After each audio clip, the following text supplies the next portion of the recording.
కానీ అందరికి వచ్చే డౌటే ఇప్పుడు పిల్లలు మామూలుగా పెళ్ళిళ్ళు అయిపోయి వాళ్ళు విడిగా ఎందుకు వెళ్ళిపోయారు, ఇంత చక్కటి అమ్మను వదిలేసి దూరంగా ఎందుకున్నారు పిల్లలని? అంటే ఇప్పుడు అనుకుంది కాదండి, అసలు నేను పిల్లలు చిన్నపిల్లలప్పుడే నేను డిసైడ్ అయ్యాను. సంసారం ఒక చదరంగం సినిమా చాలా ఇష్టమైన సినిమా నాకు. దాంట్లో సుహాసిని గారు చెప్తారు, రోజు ఇంట్లో ఉండి ఏదో ఒకటి అనుకునే కంటే కూడా వారానికి ఒకసారి అయినా కానీ కలుసుకుని హ్యాపీగా ఉందాం అందరూ అనేది. అది నా మైండ్లోకి ఎందుకో బాగా వెళ్ళింది.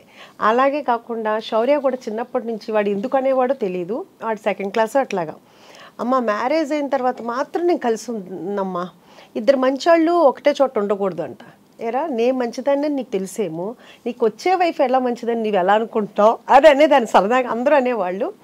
ఇంకా అలా ఫస్ట్ నుంచి ఫిక్స్డే కాబట్టి మ్యారేజ్ అవ్వగానే సెపరేట్, అంతకు మించి వేరే ఏమీ లేదు, ఏముండదు.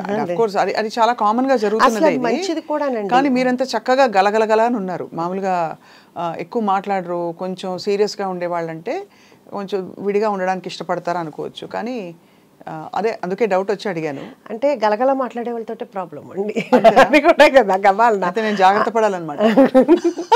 అంటే అలా అని కాదు, ఎందుకంటే ఏమో ఎవరి ప్రైవసీ వాళ్ళకు ఉంటే బాగుంటుంది, అది బాగుంటుంది అని నా ఫీలింగ్. అంటే అందరు ఒక్కొక్కరికి ఒక్కొక్కటి ఉంటుంది, నాకైతే అలా అనిపిస్తుంది. ఎందుకంటే వాళ్ళ ఫ్రెండ్స్ వస్తారు, వాళ్ళ కంఫర్ట్ ఇదిగా ఉంటుంది. ఇప్పుడు నాకుంది, నా ఫ్రెండ్స్ నాకు కూడా వాళ్ళు ఉన్నారంటే రావటానికి వస్తారో రారో తెలియదు కదా, నా చుట్టాలు కానీ నా ఇది కానీ, నాకు ఫ్రీడమ్ నాకు ఉంటుంది. అదే అది యాక్చువల్లీ చాలా ప్రాక్టికల్ డెసిషన్. ఇప్పుడు చాలా మంది మా అత్తయ్యలు కానీ మా పిన్నులు కానీ అట్లా ఒకవేళ ఇన్ కేసు హస్బెండ్ ఉన్నా లేకపోయినా వాళ్ళు కూడా అందరూ ఆడపిల్లలు ఉన్నా చక్కగా దూరంగానే ఉంటున్నారు, వస్తున్నారు 10 రోజులు ఉంటున్నారు వెళ్తున్నారు, కానీ ఎవరికాళ్ళు దూరంగానే ఉంటున్నారు. అది హ్యాపీగా ఉంటుంది ఎవరికైనా. అవును అవును. మీ కోడలు, కొత్త కోడలు గురించి చెప్పండి. కొత్త కోడలు అంటే బంగారం, ఇద్దరు కోడళ్ళు బంగారాలే. ఆ విషయంలో మాత్రం చాలా బాగుంటారు. ఒకళ్ళు మా అమ్మ అంటారు, ఒకళ్ళు మమ్మ అంటారు. అమ్మ ఒకళ్ళు, మమ్మ ఒకళ్ళు. పెద్ద కోళ్ళేమో అమ్మ అంటది, రెండో కోళ్ళేమో మమ్మ అంటది, డాడీ నాన్న అంటారు. ఇంకా అట్లా మనం ఏమీ చెప్పలేదు, వాళ్ళంతటా వాళ్ళే ఫస్ట్ నుంచి అట్లా పిలుస్తారు. మనం కూడా ఆ రోల్ని అలాగే ఫుల్ఫిల్ చేయాలని మనస్ఫూర్తిగా కోరుకుంటున్నాను. వాళ్ళు ఎలా పిలిచారో మనం కూడా అలాగే ఉండాలి అని. సో మరి శౌర్య పెళ్ళప్పుడు మెనూ డెసిషన్ మొదలుకొని అని మీరు ఎలా ఇన్వాల్వ్ అయ్యారు? శౌర్య మ్యారేజ్ యాక్చువల్గాను బెంగళూరులో జరిగిందండి. మొత్తం ఆ టోటల్ క్రెడిట్ అంతా నా చిన్న కోడలికే ఇస్తానండి. తను చాలా చాలా క్యాపబుల్. ఇప్పుడు నన్ను అంటున్నారు కదా డైనమిక్, నేను ఈ ఏజ్ వచ్చిన తర్వాత నేను ఇలా ఉన్నానేమో, కానీ తన చిన్న ఏజ్లోనే చాలా ప్లానింగ్ ఉంటుంది. ఇప్పుడు కూడా తను బెంగళూరులో తన బిజినెస్ ఉంటుంది, ఇక్కడ శౌర్యాన్ని మేనేజ్ చేసుకోవటం కానీ ఇక్కడ పనులతో పని చేయించుకోవడం, ఏది నన్ను ఒక్కటి కూడా అడగదు. అంటే తను అంత క్యాపబుల్.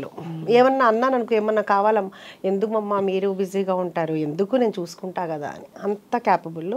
మొత్తం తన డిన్నర్ కానీ మొత్తం అంతా భోజనాలు కానీ అంతా తనే ప్లాన్ చేసుకుంది, డెకరేషన్ కానీ అదంతా చాలా చాలా. అవును, కళ్యాణ వైభోగమే మరి, అంతే కదా.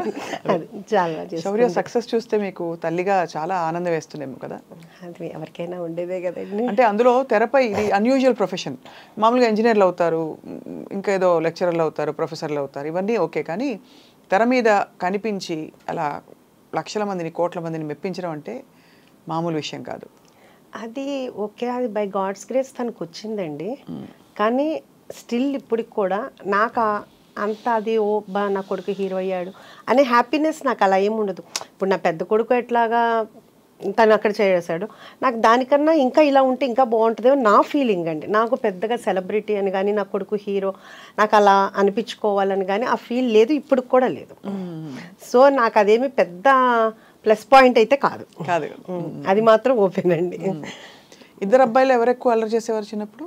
చిన్నప్పుడుకి ఇప్పటికి మా పెద్ద బాబాయేనండి. పెద్ద బాబు అల్లరా? శౌర్య చూడడానికి అల్లరిగా కనిపిస్తారు, మీ పెద్ద అమ్మాయిని చూడలేదు కాబట్టి మేము చెప్పలేకపోతున్నాం. అసలు శౌర్య చాలా డీసెంట్ అండ్ కామ్ అండి, చాలా. తన వలన ఎవరు ఇబ్బంది పడరు. ఇప్పుడు ఈ మాట విన్నప్పుడల్లా నేను ఇంటర్వ్యూలో కూడా చెప్తే ఏంటి నా గురించి ఇలా చెడ్డగా చెప్తున్నావు అని మా పెద్ద అబ్బాయి అడిగాడు. వాళ్ళ ఆవిడ చూసి చెప్పిందంట, నీ గురించి అమ్మ ఇలా చెప్పారు అని. ఉన్నదే కదరా చెప్పాను అన్న. ఇప్పుడు వాళ్ళ అమ్మాయి కూడా డిట్టో వాడిని ప్రింట్ ఉంది ఇప్పుడు, అంతే కోపం అంతే. శౌర్య అంటే మనవరాలు మీకు ఇంకా నాకు అసలు ఇందాకదే ఒక టప్ అని ఎలా అయిందనమాట, తల తిరిగింది, దిమ్మ తిరిగింది. ఇప్పుడు మళ్ళీ ఇప్పుడు మనవరాలు అంటుంటే అయ్యో 1 year అయిపోయిందండి పాపకి మొన్నే నవంబర్లో. సో మీరు నాయనమ్మ అయ్యారు, నాయనమ్మ అయ్యి. బట్ అమేజింగ్ అండి నిజంగా అసలు. అంటే the kind of passion you have to pursue and to do so many things. అది కదా, ఇది ఒక్కటే ఏంటంటే ఇంతలో ఏంటంటే దాన్ని మిస్ అవుతున్నాం, ఇంకా అంతకు మించి వేరే ఏం కాదు. ఇది చాలా ఎంజాయ్ చేస్తున్నాను. దాని దగ్గరికి వెళ్ళటం కానీ అలా కానీ లేకుండా ఉంది. ఓన్లీ మనం ఏంటంటే వీడియో కాల్లో చూసుకోవటం ఇది చూస్తున్నాం. మొన్న వచ్చి ఒక 1.5 months ఉన్నారు, ఇంకంతేదాన్ని అదొక్కటే మిస్సింగ్ అయితే. ఇప్పుడైతే చాలా హ్యాపీగా ఉన్నాను అనమాట. మీరు వెళ్తూ ఉంటారు అమెరికాకి? ఇది వెళ్ళటానికి కుదరట్లేదు కదండి, ఇప్పుడు ఇది పెట్టుకున్నాను కదా, అందుకనే వెళ్ళటానికి. అవును కదా. మీరైతే మీరు మీకు ఇష్టమైన పనితో మీరు సంకెళ్ళు వేసేసుకున్నారు చాలా. అదే కదా, లేకపోతే అక్కడ బ్రాంచ్ పట్టడానికి వెళ్ళాలి కదా మరి. అంటే అక్కడ కూడా ఉందండి, ఇప్పుడు కాదు, ఆఫ్టర్ 1 year 2 years తర్వాత మాత్రం ప్లానింగ్. తప్పకుండా అక్కడ అయితే ఆల్రెడీ కనిపిస్తుంది. ఎందుకంటే అక్కడ తెలుగు వాళ్ళు, మన ఇండియన్ ఫుడ్ ఇష్టపడే వాళ్ళు, తెలుగు భోజనాలు. ఇంతకీ మనకి యుఎస్ నుంచి డైలీ ఒక 20-25 members వస్తారండి. ఓహో, ఎలాగా? వాళ్ళు చూస్తారు కదా, వాళ్ళు ఇన్స్టాలో కానీ అన్నీ చూస్తారు కదా. వాళ్ళు టికెట్ కొనుక్కోగానే ఫస్ట్ ఒకటి పెట్టుకుంటారంటే ఎక్కడెక్కడికి వెళ్ళాలని తెలుసుకుందే కదా. బొటిక్స్కి వెళ్ళాలి, లేకపోతే గోల్డ్ షాప్కి వెళ్ళాలి, పలానా రెస్టారెంట్కి వెళ్ళాలి, చుట్టాల ఇంటికి వెళ్ళాలని. దాంట్లో మన లిస్ట్ కూడా ఉంటుంది. సో కొంతమంది ఏంటంటే డైరెక్ట్ అంటే మన ఆంధ్ర వెళ్ళాలంటే ఫస్ట్ ఇటు వచ్చి ఆంధ్ర వెళ్తారు, లేకపోతే ఇక్కడ హైదరాబాద్లో ఉన్న వాళ్ళు గెట్ టుగెదర్ అని ఇలా పెట్టుకుంటారు. చాలా అసలు రోజు 20 డిఫరెంట్ డల్లాస్ అంటారు, ఆస్టిన్ అంటారు, నార్త్ కొరియా అంటారు, శాన్ ఫ్రాన్సిస్కో, ఒకటి కాదండి, ఆస్ట్రేలియా, దుబాయ్. అసలు ఇక్కడ కాదు అక్కడ ఎవరి కాళ్ళు ఏంటంటే మా దగ్గర పెట్టండి అంటారు. వాళ్ళ అభిమానం అనమాట, ఎవరి కాళ్ళు మా దగ్గర పెట్టండి అంటున్నారు. డల్లాస్ అయితే కనుక బాగా ఎక్కువగా వస్తుంటారండి, తెలుగువారు ఎక్కువ ఉన్నారు కాబట్టి అక్కడ. ఇప్పుడు ఈ రెస్టారెంట్ డిజైన్ చేసినప్పుడు ఎలాంటి వంటకాలు పెట్టాలి, ఏం చేయాలి అని రీసెర్చ్ చేశారా మీరు, లేకపోతే మీ అంతటా మీరే ఒక గట్ ఫీలింగ్తో పెట్టేశారా? అసలు అదే ఆలోచన అట్లా ఏమీ లేదండి. కాకపోతే ఎప్పుడు మేము ఇంట్లో భోజనం చేసేటప్పుడు అందరూ శౌర్య ఫ్రెండ్స్, పెద్దబాబు మా హస్బెండ్ ఫ్రెండ్ అందరూ కూర్చునేటప్పుడు ఎప్పుడు కూడా మామూలుగా అబ్బా ఈ ఫుడ్ కనుక బయట ఉంటేనా సూపర్ ఉంటుంది అని ప్రతి ఒక్కళ్ళు అనేవాళ్ళు. కానీ పెడతానంటే వద్దనేవాళ్ళు. అలా ఫస్ట్ నుంచి ఇంట్లో నేను వండుకునే వంటలే ఇప్పుడు మన రెస్టారెంట్లో ఉన్నాయి. ఫస్ట్ థాలీ పెట్టానండి.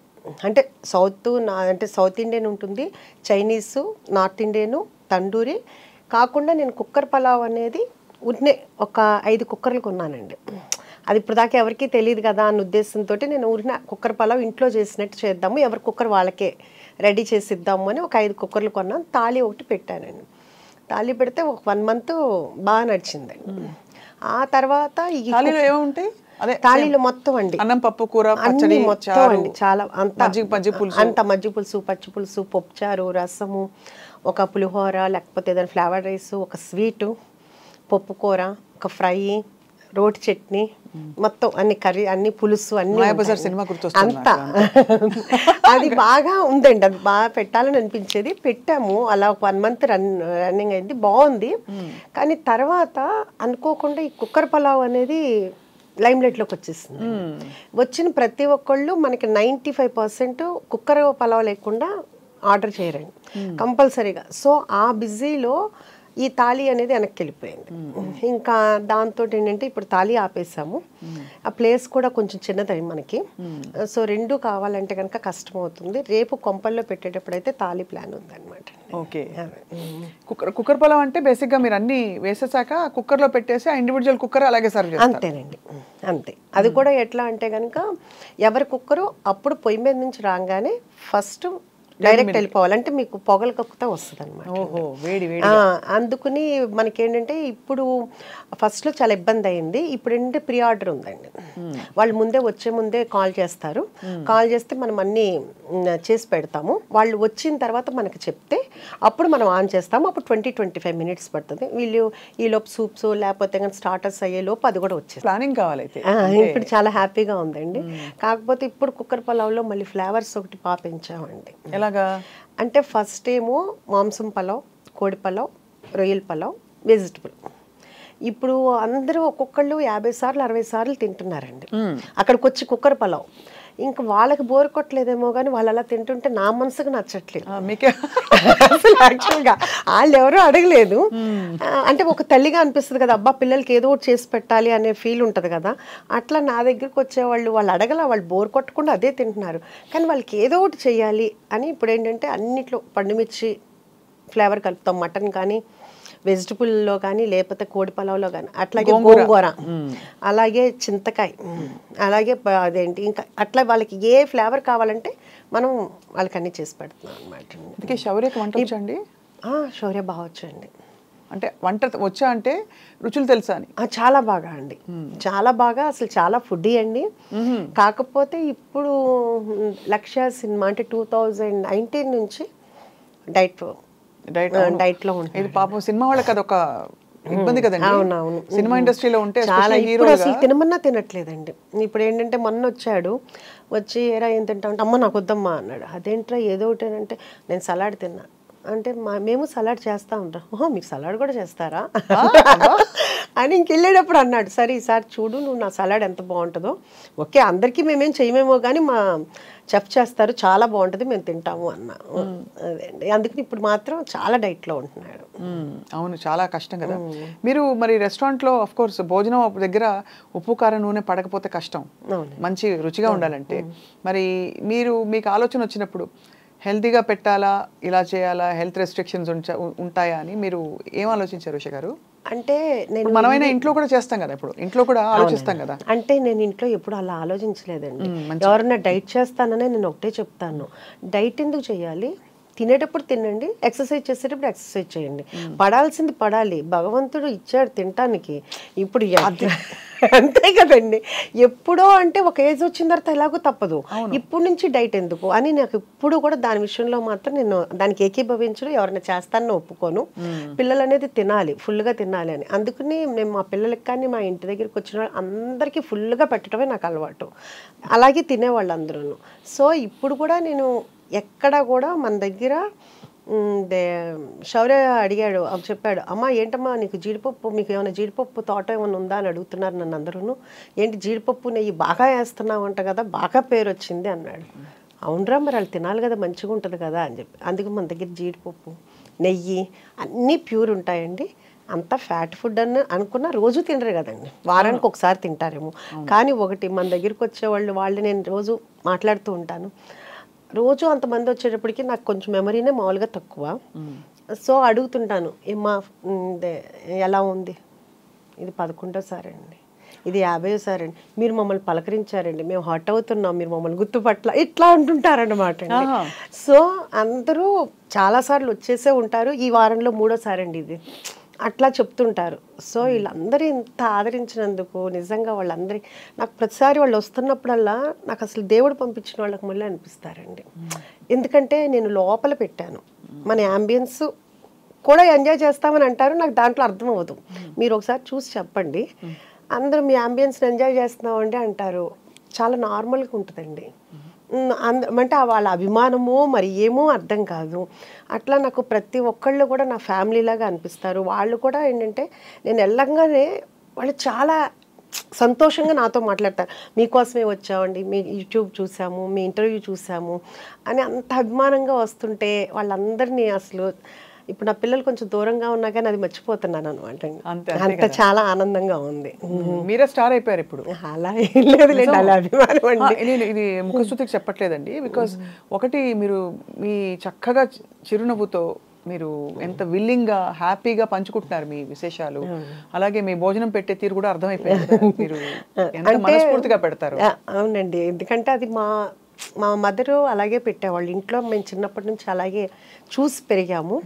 సో మాకు కూడా అదే అలవాటు అయిపోయింది. ప్రాపర్ ఎక్కడండి మీది? మాది ఏలూరు అండి.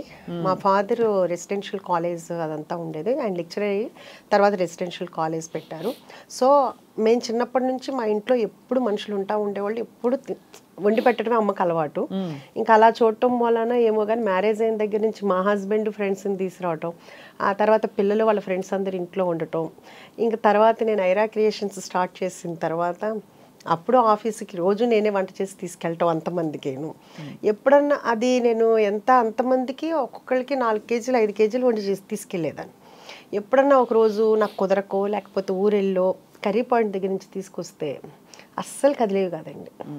ఏంటంటే ఏంటి తినలేదు అంటే మాకు నచ్చలేదు మేడం అంటే వాళ్ళు ఏంటంటే వాళ్ళ ఇంట్లో ఫైట్ చేసినట్టు మీరు వండితేనే మేము తింటాం అనేటట్టు ఉండేవాళ్ళు ఎవరికండి.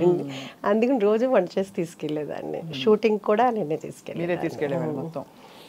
అసలు ఫిల్మ్ ప్రొడ్యూసర్గా ఉండడం చాలా పెద్ద బాధ్యత కదండి. మీరు ప్రొడక్షన్లోకి దిగడం అప్పుడు మీకు ఏమేమి అంటే ఏంటి మీకు ఎక్స్పీరియన్స్ కానీ లేకపోతే ఇది ఇలా చేయాలా లేదా అని చిన్న చిన్న నిర్ణయాలు మొదలుకొని ఎలా మీరు అంత కాన్ఫిడెంట్గా దూసుకెళ్ళారు? యాక్చువల్గా చెప్పాలంటే నాకు అసలు డైరెక్టరు అన్నదే తెలుసు, హీరో హీరోయిన్, అంతేగాని డైరెక్షన్ డిపార్ట్మెంట్లో ఇన్ని ఉంటాయి, కెమెరామెన్నే ఇంత చేస్తాడు, అసలు దాని గురించి ఇంత కూడా నాలెడ్జ్. సినిమా అయితే బాగా చూస్తాము, సినిమా ఎలా ఉంది అని చెప్తాము, కానీ వెనకాల వర్క్ అనేది నాకు అసలు తెలియదండి. అయితే అప్పుడు నేను చేద్దాము అనుకున్నప్పుడు కూడా అన్నారు నీకు అసలు ఏమీ తెలియదు కదా ఏం చేస్తావు అని. నాకు మా హస్బెండ్ మా అబ్బాయి కూడా అన్నాడు, శౌర్య కూడా అన్నాడు. కానీ నాకు ఇప్పటికీ కూడా ఏదైనానండి చెయ్యలేను అమ్మో అని ఇప్పటికీ ఏది అనుకోను. ఏదైనా కానీ చేద్దాం. ఒకటి ఏంటంటే ఇంగ్లీష్ రాదండి, అదొకటి పెద్ద ప్రాబ్లము. మా ఫాదర్ ఇంగ్లీష్ లెక్చరరు, ఆయన పర్ఫెక్ట్ ఇంగ్లీష్ మాట్లాడాలి అనేటప్పటికి తెలియకుండా భయం ఉండిపోయింది. అంటే ఏది మాట్లాడితే తప్పు అని.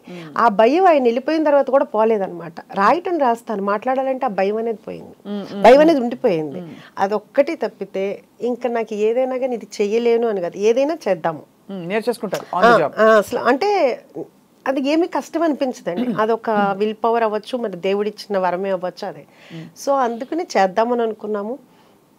అలాగే అనుకుని వెళ్ళాము, నేర్చుకున్నాము, 1 by 1 అలాగే చేసుకుంటా వచ్చాము.